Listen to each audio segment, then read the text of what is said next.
Shabbat Shalom. This week's Torah portion, Toledot, is filled with ethical challenges. Jacob coerces his twin Esau into trading his birthright for a bowl of lentils, when Esau is in a moment of weakness due to profound hunger. Following this, his mother, Rebekah, convinces Jacob to act out an elaborate deception so that his father will mistake him for his brother Esau in order to steal Esau's blessing. If we were given the task of choosing a title for this particular Torah portion based on the themes that emerge, perhaps we would have called it Stealing Your Brother's Inheritance in 2 Easy Steps, or A Guide to Bad Parenting, or How to Ruin Your Marriage and Get Your Children to Hate Each Other in One Fell Swoop.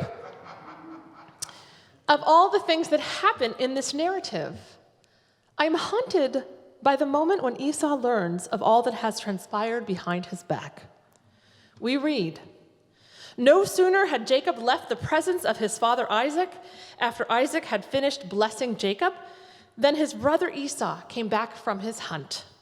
He too prepared a dish and brought it to his father, and he said to his father, 'Let my father sit up and eat of his son's game, so that you may give me your innermost blessing.'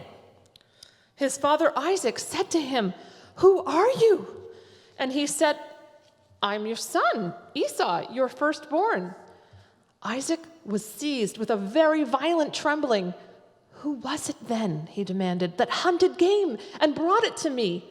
Moreover, I ate of it before you came, and I blessed him, and he remains blessed.'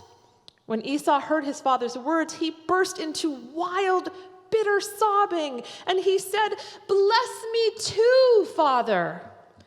But he answered, 'Your brother came with guile and took away your blessing.'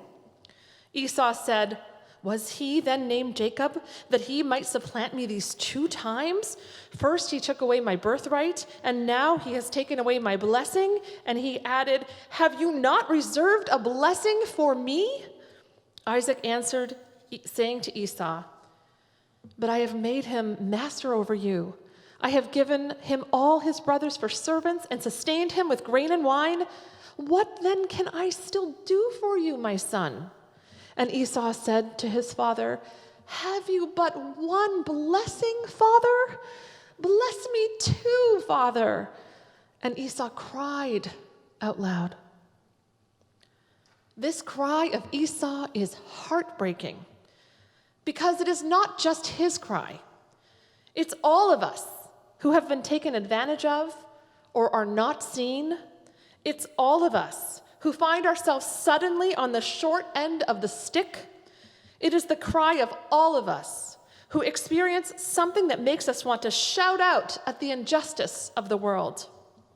In other words, it is the cry of all of us, everyone living in an unfair world, making our way on an unknown path. Esau's cry breaks my heart. It is an almost unbearable challenge to witness that moment when someone experiences a sudden and unexpected trauma. It makes us feel powerless, and we ask, why them? Why us? Why is life so unfair? How do we cope with inequity?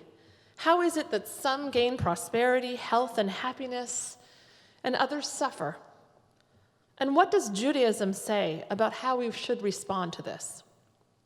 Jewish history teaches us about the power of resilience in the face of inequity and injustice.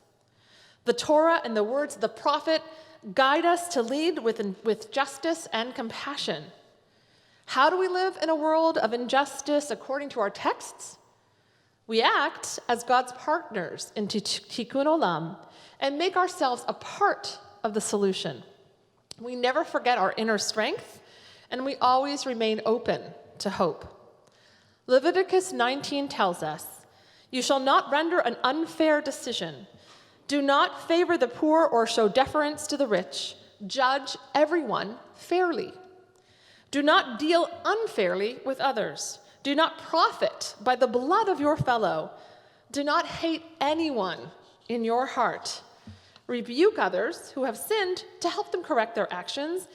Do not incur guilt by standing idly by." These are just a few of many, many laws that are there explicitly because of the injustice that happens in the world. Many things are out of our control, but when we have the power to do so, we are obligated to act in moral and ethical ways.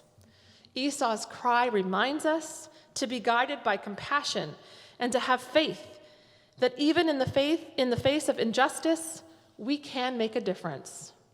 The Jewish story is one of hope. We have come through so much. Our collective experience does not afford us to go through life with blind optimism. However, we can choose to turn towards hope, to hope for a better future.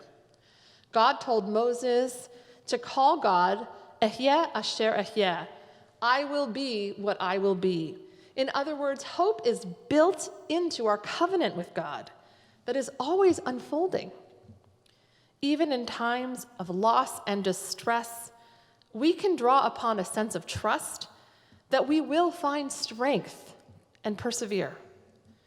If you think of a strong twig, you may notice how its core is fresh and green, even in winter, even in a storm. We too have that pliable inner strength that is ever fresh and ever strong. And to close, I will share thoughts of the late, great Rabbi Jonathan Sacks.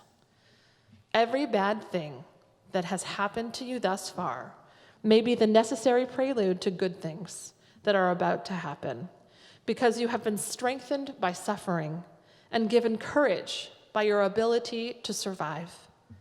Seen through the eye of faith, today's curse may be the beginning of tomorrow's blessing. This is a thought that can change a life. Shabbat Shalom.